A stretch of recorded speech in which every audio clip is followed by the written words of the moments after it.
Perkembangan ilmu serta teknologi telah membawa dampak yang sangat besar bagi kehidupan manusia. Salah satu contoh nyatanya adalah perkembangan di bidang teknologi finansial melalui pinjaman online.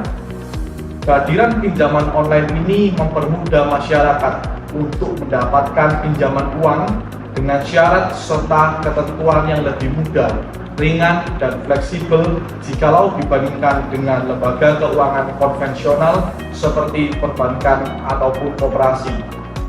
Pada era ekonomi modern seperti saat ini, sarana pembiayaan yang dibutuhkan oleh para pencari dana lebih dipermudah dengan adanya dukungan teknologi. Implikasi dari pertumbuhan teknologi informasi banyak merubah pola pikir masyarakat kepada pola perilaku yang semakin terbuka dalam mengkonsumsi maupun menggunakan barang dan atau jasa. Penggunaan pinjaman online ini sangat mudah dan cepat, bahkan dapat dilaksanakan dalam hitungan beberapa menit saja melalui jaringan internet. Dampak dari kemudahan tersebut diperkirakan dapat menjadikan sikap masyarakat yang semakin tidak terkendali. Hal tersebut dapat dicermati dari kasus yang dialami seorang karyawati yang melakukan peminjaman uang melalui aplikasi pinjaman online tertentu, yang dimana diketahui bahwa penyelenggara pinjaman online tertentu itu termasuk di dalam perusahaan fintech yang ilegal. Pinjamannya sebesar Rp700.000 dan penerima pinjaman tersebut diharuskan membayarkan Rp1 juta dengan jangka waktu 10 hari. Permasalahan ini muncul ketika pada tanggal jatuh tempo sudah tiba, ternyata tidak ada seorang pun yang menghubunginya atau menagihnya, sehingga penerima pinjaman di sini kebingungan saat akan membayarkan tagihan dan didukung lagi dengan adanya gangguan secara teknis pada aplikasi tersebut. Maka dari itu, di sini penerima pinjaman tidak dapat berbuat apa-apa. Tetapi pada hari yang ke-33, tiba-tiba muncul pesan via WhatsApp untuk menagih utang sebesar Rp3.600.000. Penerima pinjaman tersebut tentunya menolak karena tidak sesuai dengan perjanjian pinjam-meminjam yang awalnya hanya sebesar Rp1 juta. Dari penolakan yang dilakukan oleh penerima pinjaman tersebut, nyatanya menimbulkan masalah yang lebih besar. Pemberi pinjaman tidak hanya melakukan penagihan, namun juga melakukan ancaman dan melakukan upaya teror. Pihak dari pemberi pinjaman membuat gambar semacam pamflet yang menerangkan bahwa karyawati tersebut adalah daftar pencarian orang penipuan online. Gambar itu lengkap dengan wajah, alamat, serta nomor ponselnya. Gambar tersebut juga dikirimkan ke beberapa orang yang berada di dalam kontak ponselnya dengan tujuan untuk mempermalukan penerima pinjaman. Sejatinya, kegiatan pinjam-meminjam uang ini didasarkan pada perjanjian, baik yang bentuknya tertulis maupun yang tidak tertulis, yang dimana hal ini juga merupakan suatu praktik yang telah berlangsung di tengah kehidupan masyarakat luas. Pinjam-meminjam uang ini secara umum banyak diminati oleh pihak yang membutuhkan dana cepat atau pihak yang karena sesuatu hal tidak dapat diberikan pinjaman oleh industri jasa keuangan konvensional. Perjanjian merupakan perbuatan hukum yang melahirkan hubungan hukum yang terletak di dalam lapangan hukum harta kekayaan di antara dua orang atau lebih, yang menyebabkan pihak yang satu berhak atas sesuatu dan pihak yang lain mempunyai kewajiban untuk melakukan atau memberikan sesuatu. Perjanjian utang piutang ini termasuk ke dalam jenis perjanjian pinjam-meminjam, yang dimana sudah diatur secara jelas di dalam pasal 1754 Kitab Undang-Undang Hukum Perdata, yang menyatakan bahwa perjanjian pinjam-meminjam adalah perjanjian dengan pihak yang satu memberikan kepada pihak yang lain suatu jumlah tertentu barang-barang yang menghabis, karena Pemakaian dengan syarat bahwa pihak yang belakangan ini akan mengembalikan sejumlah yang sama dari macam dan keadaan yang sama semula. Sedangkan pengertian dari layanan pinjam-meminjam uang berbasis teknologi informasi adalah penyelenggaraan layanan jasa keuangan untuk mempertemukan pemberi pinjaman dengan penerima pinjaman dalam rangka melakukan perjanjian pinjam-meminjam dalam mata uang rupiah secara langsung melalui sistem elektronik dengan menggunakan jaringan internet. Oleh karenanya, keberadaan hukum di sini diharapkan dapat mengatur serta memberikan perlindungan hukum dan mengikat para pihak yang terkait, baik pemberi pinjaman maupun penerima pinjaman. Berdasarkan beberapa hal yang sudah disampaikan sebelumnya, maka sangat diperlukan adanya upaya dari pemerintah untuk mengatasi permasalahan yang ada ini. Dalam hal ini, upaya pemerintah tersebut dinyatakan dengan terbitnya beberapa payung hukum. Yang pertama, Undang-Undang Nomor 8 Tahun 1999 tentang Perlindungan Konsumen. Yang kedua, Undang-Undang Nomor 11 Tahun 2008 tentang Informasi dan Transaksi Elektronik. Yang ketiga, Undang-Undang Nomor 19 Tahun 2016 tentang perubahan atas Undang-Undang Nomor 11 Tahun 2008. Yang keempat, Undang-Undang Nomor 21 Tahun 2011 tentang Otoritas Jasa Keuangan. Yang kelima, Peraturan Bank Indonesia Nomor 18 Tahun 2016 tentang penyelenggaraan pemrosesan transaksi pembayaran. Dan yang terakhir adalah Peraturan Otoritas Jasa Keuangan Nomor 77 Tahun 2016 tentang layanan pinjam-meminjam uang berbasis teknologi informasi. Dalam POJK tersebut pun nyatanya telah diatur beberapa hal, seperti perusahaan pemberi pinjaman wajib mengajukan pendaftaran serta perizinan kepada OJK dan prinsip-prinsip dasar dari perlindungan pengguna yang terdiri dari prinsip transparansi, perlakuan yang adil, keandalan, keberhasilan, dan prinsip-prinsip lainnya. Peranan OJK dalam layanan pinjam-meminjam berbasis online yaitu mengatur serta mengawasi hampir seluruh sektor perbankan dan jasa keuangan. Dalam hal ini termasuk juga dalam pelaksanaan kegiatan jasa keuangan yang berbentuk pinjaman online legal di Indonesia. Namun, untuk pengawasan terhadap perusahaan pinjaman online ilegal akan ditangani oleh Satuan Tugas Waspada Investasi atau yang lebih dikenal dengan istilah Satgas Waspada Investasi. Hal tersebut merupakan tempat melakukan koordinasi dengan lembaga sesama regulator, penegak hukum, instansi pengawas, dan pihak lain yang tergabung di dalam Satgas tersebut, guna menangani dugaan adanya pelanggaran hukum dalam kegiatan penghimpunan dana masyarakat dan investasi. Satgas ini melakukan upaya penanganan mulai dari pemblokiran situs, melakukan pemeriksaan bersama terhadap kegiatan usaha yang diduga sebagai investasi ilegal, meminta kepada pihak yang mempunyai investasi ilegal untuk menghentikan kegiatan usahanya, serta meningkatkan koordinasi penanganan kasus dengan instansi yang terkait.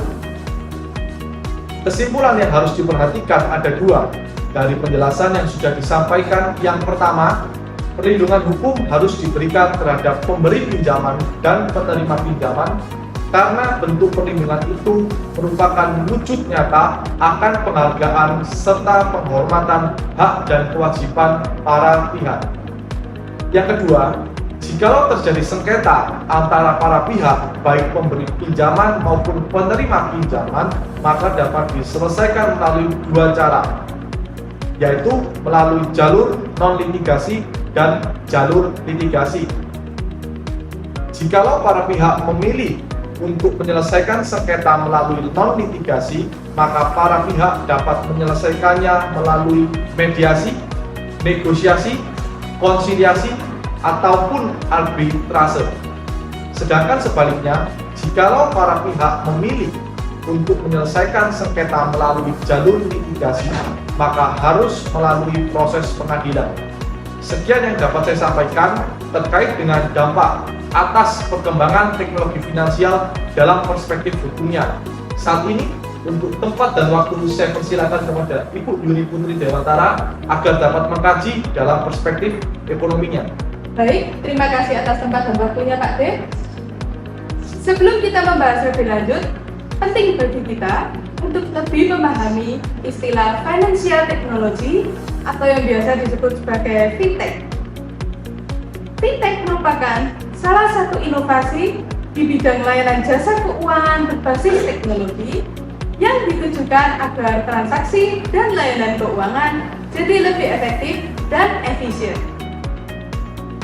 Di Indonesia, beberapa fintech yang tengah berkembang pesat diantaranya adalah crowdfunding, microfinancing, digital payment system, agregator elektronik, peer-to-peer lending, manajemen investasi dan risiko atau yang biasa disebut sebagai robo-advisor, dan yang terakhir adalah pinjaman online.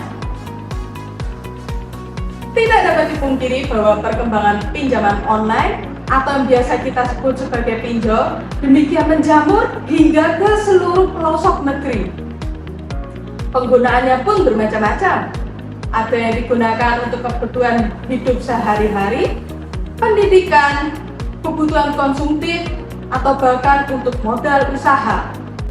Perusahaan pinjol merupakan perusahaan perseroan atau milik perseorangan yang bergerak di bidang pelayanan jasa kredit secara online. Pemasarannya pun bermacam-macam. Ada yang melalui aplikasi, media sosial, SMS, bahkan melalui chat langsung kepada calon penggunanya. Dalam pelaksanaan perjanjian antara pihak pinjol dan para peminjam, tidak diharuskan terjadinya perjanjian secara tatap muka langsung. Dan bahkan tidak ada proses survei untuk menentukan kelolosan dari pengajuan pinjaman tersebut. Demikian mudah bukan? Namun Anda harus berhati-hati karena biasanya pinjol juga meminta nomor kontak orang yang menjadi penjamin, misalnya orang tua, saudara, teman, pasangan, dan lain-lain.